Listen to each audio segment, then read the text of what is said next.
questions. Number 1, number 2, number 3, number 4, number 5. I have all of them. Hey, let's have a conversation about C-sections, cesareans. Did you know that 1 in every 3 women will have a cesarean? I am one of those statistics, and I vowed, it was definitely a part of my birth plan with my son Maverick, that I would never have a C-section. Now, if you had to compare and choose between having a C-section or an episiotomy, I was like, I will choose a C-section. I just would. I think back to my labor and delivery, and I don't know if I will ever heal. I'm still really upset at myself and these statistics, because I'm like, why is it 1 in every 3? What is going on, ladies? I understand that we want to have control as much as we can over things in our lives, but when God created our bodies to birth, to conceive, to create, conceive, carry, and birth a human being, as hard as it is, and life-giving and sacrificing, but miraculous and beautiful as it is, shouldn't we be trying that as much as we can to go the natural way? I will never know unless we have more children, which hopefully down the road we will, but I don't know what a normal contraction is like, because I had to have the Pitocin, and I wanted to give birth, through my birth canal, but they were like, no, you are not progressing. We did try things, but when I think back, I'm like, I didn't do enough. I felt like I didn't have the team that was pushing me to do enough. My husband didn't really know a whole lot, and that's okay. And it was our first time, and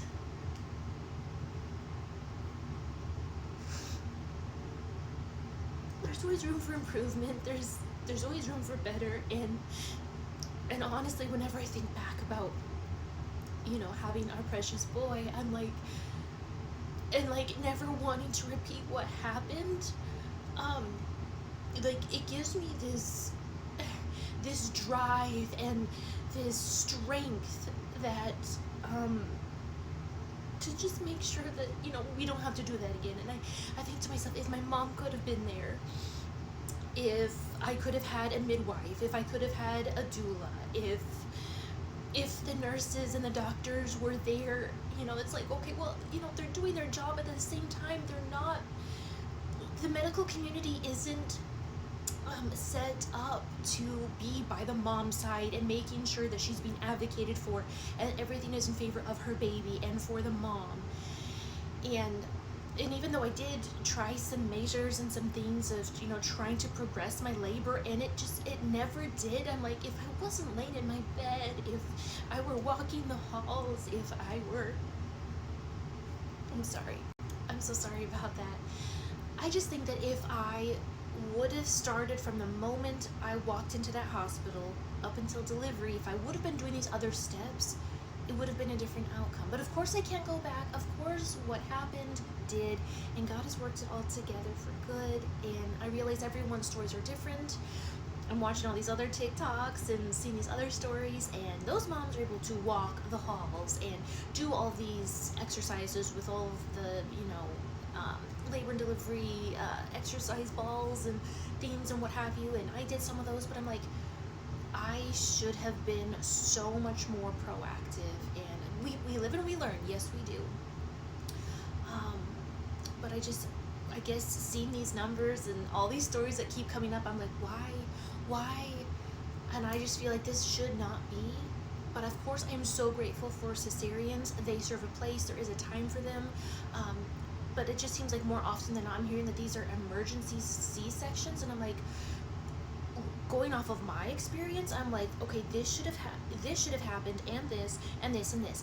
I was hooked up to all of these machines, and I'm like, okay, so how can other moms be out there? And I felt like I couldn't. Like, I had the epidural, I had the Pitocin. Of course, 2 major things that I was like, I am not. No, no, no, no, no, no, no, no, no. And I did. So I just, yeah, I just want better, and I just want to spread awareness, and my son just woke up. So anyway, let's just have, ladies, what are your experiences? What have you experienced, and what are your thoughts about C-sections? Thank you. So just some more thoughts. These are my opinions, these are my thoughts, but I do not think, hi Magic, that I do not think that the medical community is trained and set up. Yeah, those are some straps. Some mama straps. Are you playing? Are you wrestling, Mama? Mama's gonna get you. Are you ticklish? You're so ticklish. They're just not. They're just not trained to do, like, say, what midwives and doulas do. They just don't have the time. They have so many clientele, so many patients that they are responsible, in charge of. And, you know, I was in labor for 34 hours. Like, they just, you know, they have everyone else to take care of. And they weren't, you know, in my room as much as I would have liked. And I had to keep asking for things or whatever, you know, as normal or whatever. But, that's why I just think it's so important that we learn to advocate for ourselves, as I, you know, will be doing. What is it? The light's blinking. Mama's light's blinking. And quite frankly, there is more money to be made with C-sections.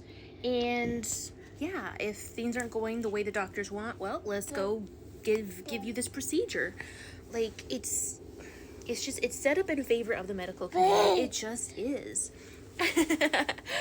But you know, like I said, you know, I'm grateful for when they are needed, and I don't know. It just means that we have to do more work, you know, for ourselves, and just research more, and yeah, be more educated and everything. We're gonna go play. You ready to go play? Does the dinosaur want to go play? He's gonna go. Let's go. So yeah, thank you for listening to my thoughts. Okay, bye.